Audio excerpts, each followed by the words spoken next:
हातबाट टीका लगाएर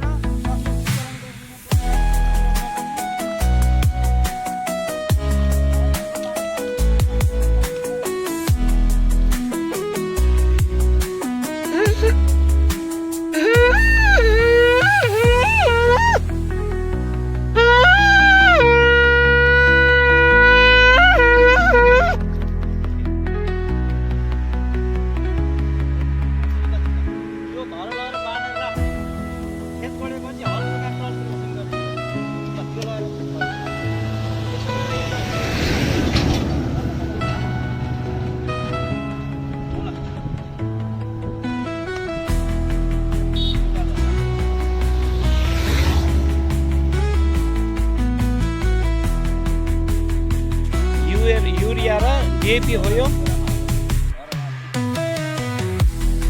हामीले मल कुन मिक्स गर्ने हो युरिया र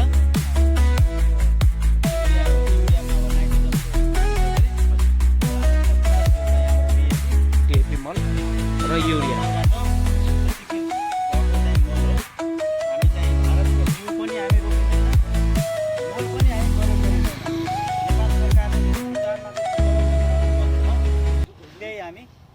प्रयोग गर्छौं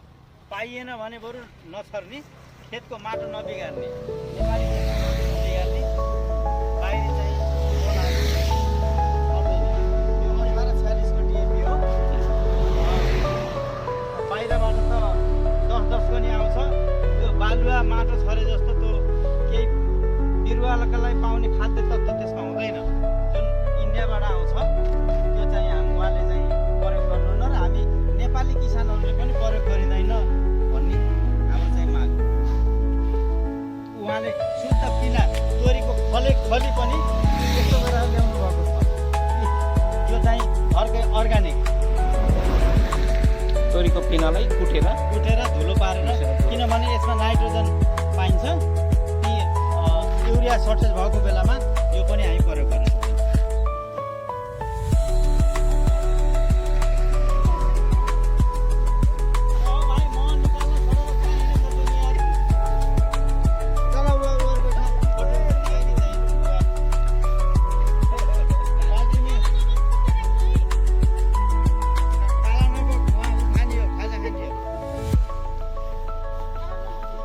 यो बिउहरू कुन जातका बिउहरू छन् सावा मन्सुली नेपाली सावा छ हजुर अनि एउटा चाहिँ काला नमक भन्ने छ काला नमक बासमती छ नि हजुर एउटा त्यो छ हाम्रो सीएलसी को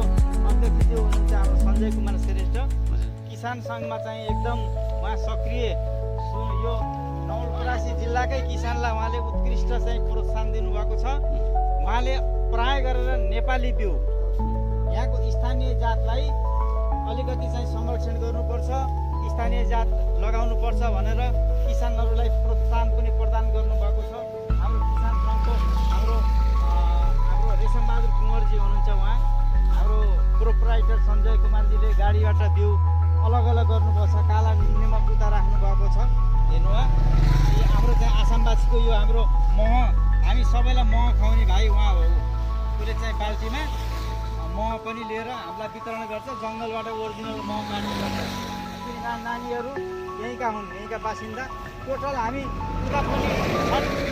पत्रकारज्यू उता पनि हुनुहुन्छ टोटल हामी 28 जना खेतारी लिएर उपस्थिति हुनुभएको छ हाम्रो सञ्जय कुमार श्रेष्ठज्यू स्थानीय जातको बिउ रोपौँ स्थानीय जातको बिउलाई चाहिँ अलिकति प्रोत्साहन दिउँ विदेशी बिउ नरोपौँ भनेर उहाँले चाहिँ यही नेपाली सामा र काला निमक झेनुवाको नि के भन्छन् यहाँ कुरा गरेर उसलाई चाहिँ आज बिहान मेलो गराउनु भयो हल्का पानी थियो पानी त्यति वर्षाउ भएको छैन हिजो तपाईँ पत्रकार स्वयं आफै युवराज मन्त्र मधुमा नवलपरासी जिल्लाभरि परिक्रमा गर्दाखेरि जम्मा 20% किसानले मात्रै खेत रोपेका रहेछन् पानी नवलपरासी जिल्लामा त्यति राम्रो परेको छैन र थोरै धेरै पम्पसेट लगाएर यताउति गरेर आज लगभग कति बिघा छ क्षेत्रफल 2 बिघा खेत उहाँले चाहिँ बिहान बनाउनु भएको छ र हामी किसान सङ्घका साथीहरू अनि सबै खेतारी दिदीबहिनीहरू 28 जना हुनुहुन्छ अहिले अब हामी 3 बजेपछि शीतलो उहाँलाई खाना खिलाएर ल्याउनु भएको छ अब हामी रोप्न जान्छौँ आजको दिन यही हो। मेरो भनाइ यति नै राखेँ है। अब उहाँहरू प्रयोगकर्ताहरू आफै स्वयं खेतको धनीसँग केही बोल्न चाहनुहुन्छ भने केही उहाँसँग सोधपुछ गर्नुहोस्। धन्यवाद, नमस्कार। हाम्रो यो 2 नम्बर वडा सुनौलको 2 नम्बर वडा धानजोन कार्यक्रमभित्र परेको छ। यहाँ पानीको धेरै समस्या छ। एउटा बोरिङ स्थापना गर्न सके र बोरिङ एउटा राख्न सके हामीलाई चाहिँ 3 खेती लाएर यो 26 बिघा खेत भएको ठाउँ हो यो। हामीलाई चाहिँ 3 खेती धान, गहुँ र अरहर बालीहरू लगाउन सक्यो भने उत्कृष्ट हुन्छ र वडा अध्यक्ष यही विषयमा छलफल पनि भएको छ, नगरपालिकासँग छलफल पनि भएको छ। अहिलेसम्म व्यवस्थापन हुन सकेको छैन। यहाँ लगभग 260 बिघाको प्लट छ, 9 नम्बर र 2 नम्बर गरेर। त्यसमा चाहिँ पानीको समस्या छ। अब आकाशे पानीको भरमा खेती लगाउने अवस्था हो। यो साल चाहिँ धानजोन कार्यक्रम अन्तर्गत सानो टुप्पोमा पानी